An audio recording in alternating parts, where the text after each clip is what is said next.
The Enclaria influence change at work model. It's a common occurrence for change projects to get stuck. That's the focus of the influence and change at work model by Enclaria.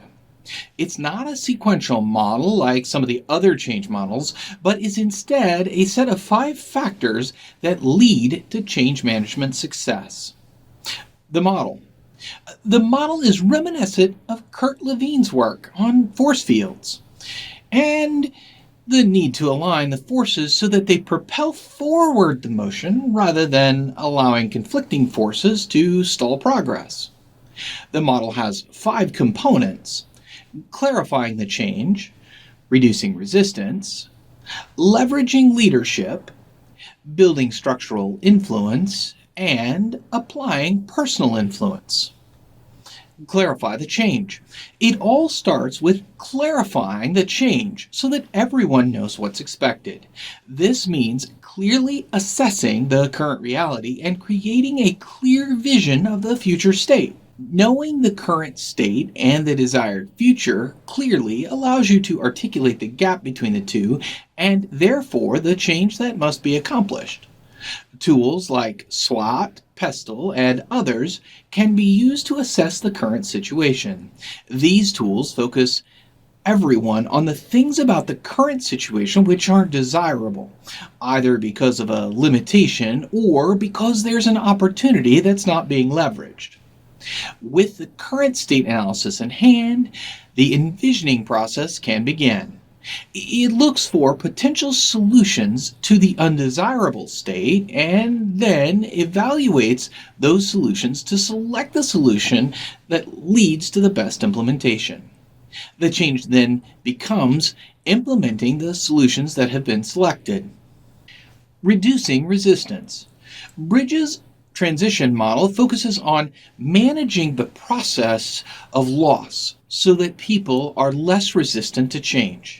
Here, the key is to find the tools and techniques to minimize the resistance to change, or at least the impact of the resistance to change. Leveraging leadership. While authority isn't entirely held in the positional leadership of the organization, a great deal of authority is automatically conveyed based on position. By gathering relationships, you can get support from leaders to demonstrate the desired behaviors and encourage others to follow suit. Often, change initiatives suffer because stakeholders can't see leadership buy-in despite what they may be saying. By leveraging leadership's words as well as their behavior, a clear message is sent to the organization about the commitment to the change and therefore the need to participate. Building structural influence. Leaders may be the engines that produce the power for change, but without a transmission, that power never reaches the wheels of change. Structural influence is about creating accountability and identifying stakeholders that need to make the changes, and ensuring appropriate communication about what is expected. When everyone knows what is expected of them and that they'll be held accountable to it, people have the compelling force they'll need to make the change. Applying personal influence. Everett Rogers, in his Knowledge, Attitudes, and Practices model, says that people change their attitudes based on a relationship with them.